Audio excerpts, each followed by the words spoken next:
Hey, welcome back to Karen's Papercraft. Thank you very much for watching. I did receive some requests to show you how you can cut the designer series paper in such a way that you can stick it onto the lid of a box in a continuous pattern. This is, the designer series paper is Lily Pond Lane, this is Bubble Bath, and this is Pretty Peacock.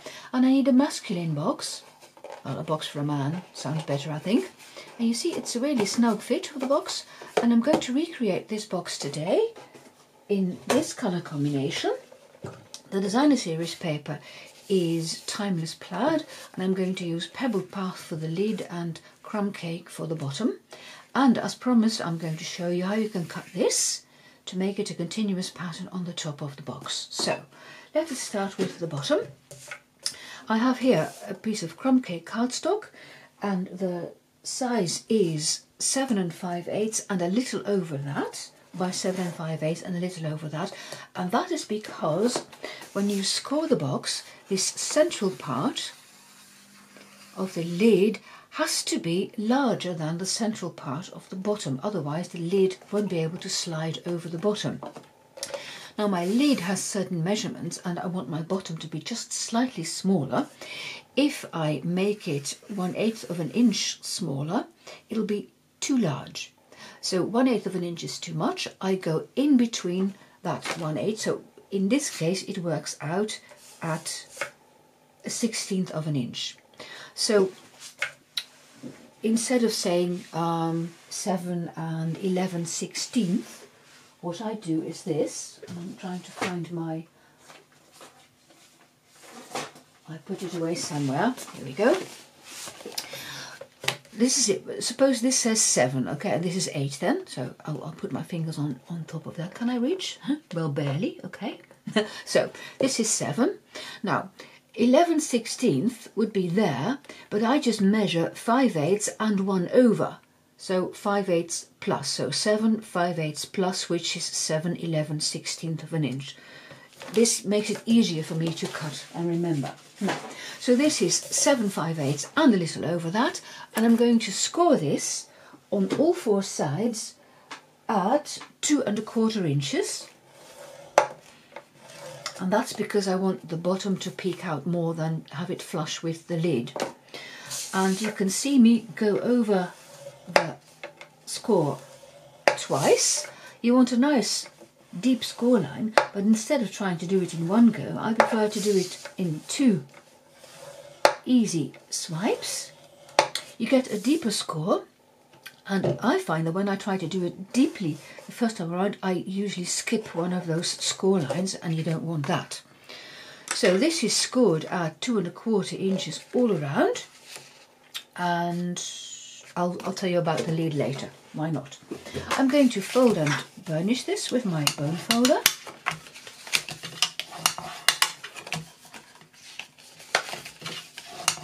So all the score lines. And then I'm going to cut. Let me just move that bit away a bit. Okay. Now I'm going to cut up those score lines as far as the first score line.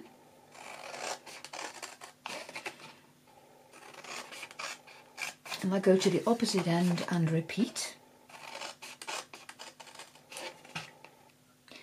And then I'll show you what happens if I leave my flaps this length. When you put your box together, they will overlap. And I think it doesn't look attractive and it's too bulky there. So I'm going to cut off 3/4 of an inch of my flaps. I did my measurements and I want 3/4 of an inch gone. So you fold back the central flap, you have the 2 sides flap left, and then of course you can do this by hand. Eyeball it. I like them to be neat, so I'm taking my trimmer out and I'm going to cut off 3/4 of an inch. There's the 3/4 of an inch line, and in one fell swoop I can remove the bits that I don't want if I don't drop them. Then I turn around and again go to the, and now I have to, see it butts up there, so I have to lift it a bit, that's it, and then go to the 3/4 inch again and cut it off. And then when I fold these flaps in, they look very nice. So see what happens now when I put the box together. You see, they nearly match in the middle, which looks better. Of course you have to wedge them, otherwise the box won't fit properly together.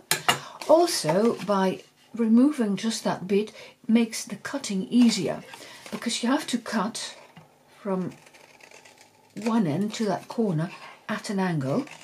And you see, I don't measure this, I just eyeball it about 1/4 of an inch. When I started out making boxes, I did measure, mind you.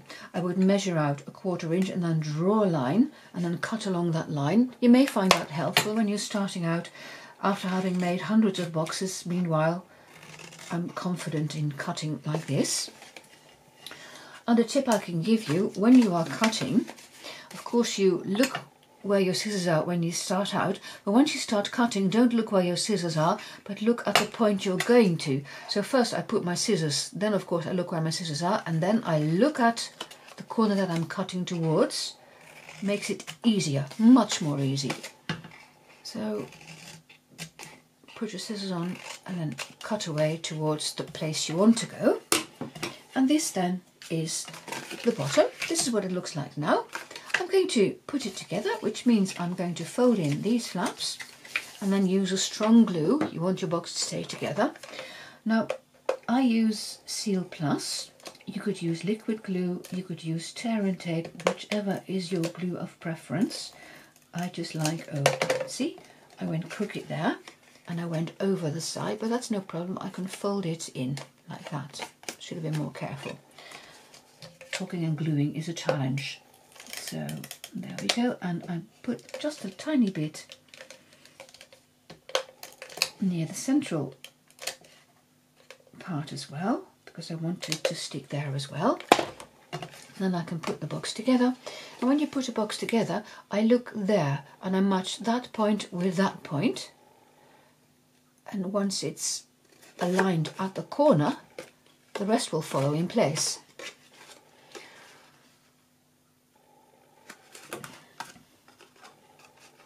Again, this takes some practice. If you're new at making boxes, you might find it helpful to use liquid glue, because then you can move the paper around a bit.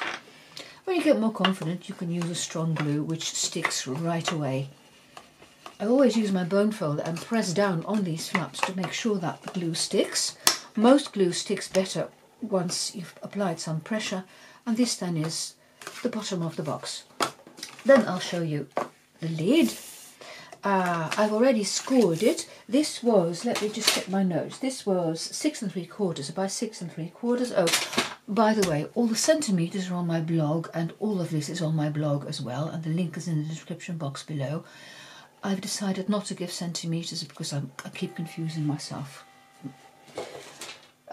So 6 3/4 by 6 3/4, and I've scored it all around at 1 3/4 inches. So the same way I did the bottom, you rotate at 1 3/4 inches. I'm going to fold this same way I did the bottom.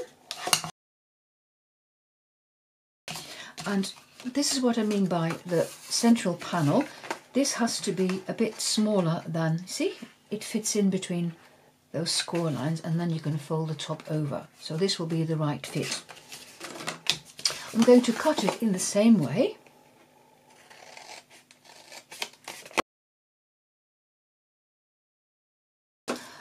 Having cut, I'm going to remove another small piece, because you can see even here there's an overlap which I don't want.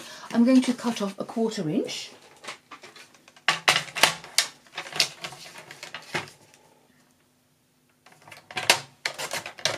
This is where a paper trimmer comes in really handy. You can cut by hand, but I always think that with this you get a nice straight cut.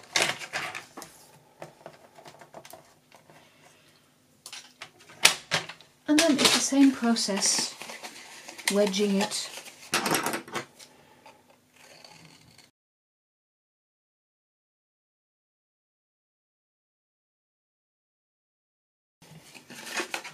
There's just a stubborn bit that needs to be removed.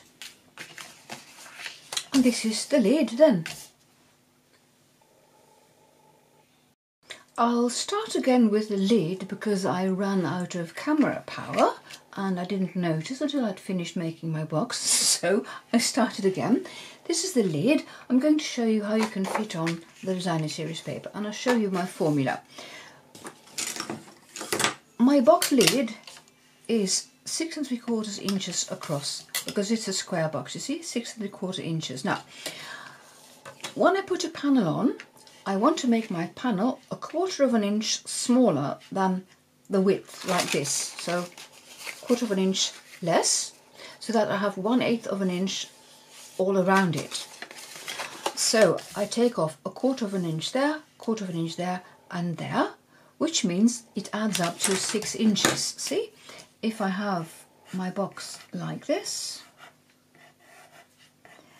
and I am discounting the flaps here because you won't see them anyway.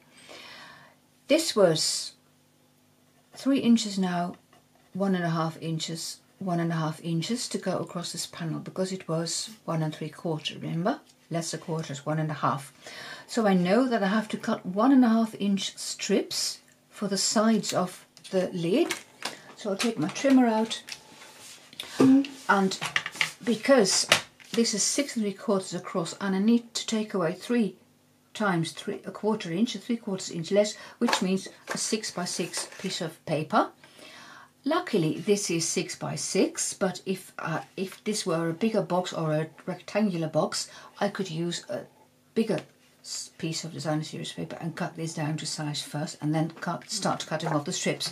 So, hope I'm not confusing you too much. I'm going to cut off 1.5 inch strips, and the order in which you cut and the order in which you put your strips down, that is important. So I know that when I use my trimmer and I put paper there against that dark grey brownish line, that is 1.5 inches. So I cut off 1.5 inches and I put it on there. That's the first cut. Then this part is going to go there, so I rotate, cut off 1.5 inches and put it back so, because it's the bottom part. This part is again rotating, cut it off, and this has to go on like that. There. Last rotation, top part of the box, cut off 1.5 inches. This goes like this piece goes there, and this goes into the middle like that. And you can see from these two that the patterns match, okay? So if you take this one as your reference and that one, the others will follow. Now, this one has to be shortened, and the first strip that you cut off, you take away 1.5 inches there and at the other end as well. So I'm going to cut off 1.5 inches from the top part and from the bottom part, and put it back in the right direction, and you can see it matches. If I were to put it back, oh, this is how it matches, sorry. One rotation too many. This piece matches there, so you cut off a piece on the left, so 1.5 inches, and you put it back. And as I said, you can use that middle part as a reference to make sure you get it on right. And then for the last part, you have to cut away the top part. So pick it up, cut away the top part, 1.5 inches, and you put it back onto the lid. And now you can see that my pattern matches absolutely. I always start again. I always like to put my central panel in first because that is my reference, and I'm going to use liquid glue and seal to fix it. And then first I stick it into the middle with an equal border all around. So that is fixed now, and it can be a reference point for the other pieces. Then I'm going to stick these on. I use my silicone craft sheet and I taught myself to do it like this. You flip it over, and then when you've finished putting the glue on, you can flip it back. That's easier to keep track of which part should go up or not. And with my silicone craft sheet, I find it easy to slide my tweezers under, like so, and then you can put it on. And I'm wondering if I did put it on right. Yeah, I did. See? I thought I'd messed it up, but I didn't. So there we are. Okay, then I find it easier to rotate this because I pick it up like that and stick it down and then flip it back in the same direction.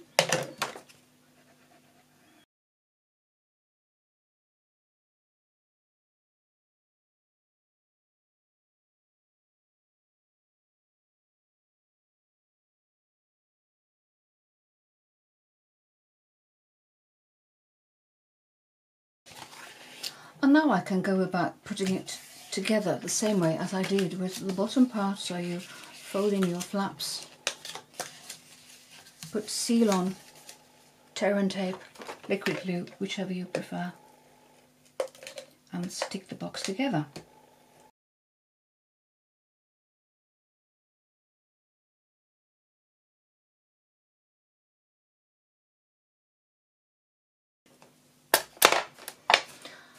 And if I got my measurements right, this should be a good fit.